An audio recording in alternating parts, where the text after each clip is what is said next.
4 নম্বর কি কইছে choose the correct option choose the correct option justify your choice তো এটা কারেক্ট অপশনটা চুজ করিব কইছে তো 1 নম্বর কি কইছে 4 এর 1 নম্বরটা কইছে 9 sec square a minus 9 10 square a equal to কি হবো 1 হবো না 9 হবো না 8 হবো না 0 হবো বুঝছা তো এটা উলাইলো কিমান হয় এটা চাও তো এটা কি করিম 9 তো কমন লও 9 তো যদি কমন লওয়া তো এটা sec square a minus 10 square a হল হবো তো এটা একটা ফর্মুলা আছে আইডেন্টিফিকেশন ফর্মুলা যে কি লিখিব পারো sec square a minus 10 square a equal to 1 লিখিব পারো না নাই বা sec square a minus 10 square a is equal to 1 নাই বা sec square equal to 1 plus 10 square এটা আসল নয় আইডেন্টিফিকেশন কি আসল sec square a equal to 1 plus 10 square a এটা আইডেন্টিফিকেশন আসল নয় ল তো ইয়ার পরে এটা লয় না নাই তো 10 তো এইফালে দিয়া মাইনাস তো আহিল আর 1 তো এইফালে থাকিল তো এটা কৰিছো ইয়াৰ পৰা এইটো লাইন আছিল হয়নে তো এটা লিখিব পাৰো না নাই sec square a minus 10 square a equal to 1 তো এটা কি আছিল 1 আছিল এটার ঠাইত কি 1 দিয়া 9 into 1 কিমান হ'ব 9 হ'ব তো आंसर তো ইয়াত কিমান আছে চোৱা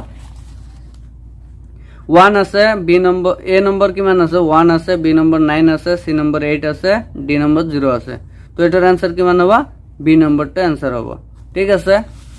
নেক্সট 4 2 নম্বৰ চোৱা 4 2 নম্বৰ কইছে 1 plus 10 theta 1 plus 10 theta plus sec theta into 1 plus cot theta minus cosec theta equal to কিমান হ'ব 0 হ'ব নে 1 হ'ব নে 2 হ'ব নে -1 হ'ব তো কোনটো হ'ব চাও এটো কি কৰিম এতিয়া চোৱা হয়না তো এটো কি কৰা যায় এতিয়া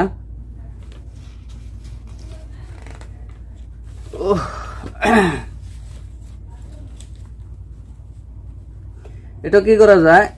তো এটা সোয়া কি করিম এটা 1 plus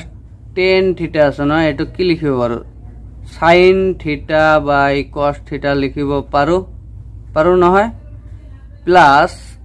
sec থিটা কি করিব পারো sec থিটা 1 বাই cos থিটা লিখিব পারো কল ইনটু এটা 1 প্লাস কটক কেনেকৈ লিখিব পাৰো cos থিটা বাই sin থিটা লিখিব পাৰো মাইনাস cosec কি লিখিব পাৰো 1 বাই sin থিটা লিখিব পাৰো হ'ব আছিল এটা ফর্মুলা আছিল নহয় এটা রেসিপ্রোকাল ফর্মুলা এটা রেসিপ্রোকাল sec থিটার রেসিপ্রোকাল কিমান 1 বাই cos থিটা এটা রেসিপ্রোকাল sec থিটাক আমি কি লিখিব পাৰো sec থিটাক 1 বাই cos থিটা লিখিব পাৰো আৰু এইটো ৰেচিপ্ৰকেল cosecৰ ৰেচিপ্ৰকেল হ'ব 1 বাই sin থিটা হ'ব আৰু tan থিটাক লিখিব পাৰো কি tan থিটাক লিখিব পাৰো sin থিটা বাই cos থিটা আৰু cot থিটাক কি লিখিব পাৰো cos থিটা বাই sin থিটা হ'ব cos থিটা বাই sin থিটা লিখিব পাৰো তো ইয়া সোয়া কি কৰিম এতিয়া কি কৰিম সোয়া এটো এলসিএম লোৱা এলসিএম ললে কি হ'ব cos থিটা হ'ব ইয়াত cos থিটা হ'ব হয়না cos থিটা হ'ব আৰু ওপৰত কি হ'ব ইয়াত cos থিটা হ'ব প্লাস ইয়াত কি হ'ব sin থিটা হ'ব ইয়াত sin থিটা হ'ব ইয়াত কি হ'ব 1 হ'ব হয়না বুজি পাইছা এটা cos থিটা প্লাস sin থিটা প্লাস 1 আৰু এইটো এলসিএম ললে কি হ'ব sin থিটা এলসিএম হ'ব sin থিটা এলসিএম হ'ব না তো এটা কি হ'ব বুজি পাইছা এটা বুজি পাইছা 1 বাই cos স্কয়ার a এটো আছিল 1 বাই cos স্কয়ার a আৰু ইনটু দিছো এটো ডিভাইডত আছে এই কাৰণে কি কৰিছো ইনটু দিছো আৰু এটো কি কৰিছো উল্টাই দিছো ইনটু দিলে কি হ'ব উল্টি যাব তো এটো উল্টাই দিছো কি হল sin স্কয়ার a বাই 1 হ'ব তো 1 টো নে লিখিলে হল তো তো এইখিনি থাকিল। তো এইটো কি কৰিছো, তো সাইন স্কোয়াৰ এ এইটো তো ওপৰত আছে, ইয়াৰ তলত মনে মনে কি আছে 1 আছে, বুজিছা এইটো sine square by cos square. তো ইয়াত চোৱা কি হ'ল, sine A by cos A is equal to কি লিখিব পাৰো, 10a লিখিব পাৰো, হয় না? তো 10a লিখিব পাৰো। তো ইয়াত স্কোয়ার আছে দুয়োটাতে, তো ইয়াত কি হ'ব, তো 10 স্কোয়ার এ হ'ব, 10 স্কোয়ার এ হ'ব। তো এইটো আমাৰ ওলাই আছে নেকি এই এনসাৰত, চোৱা।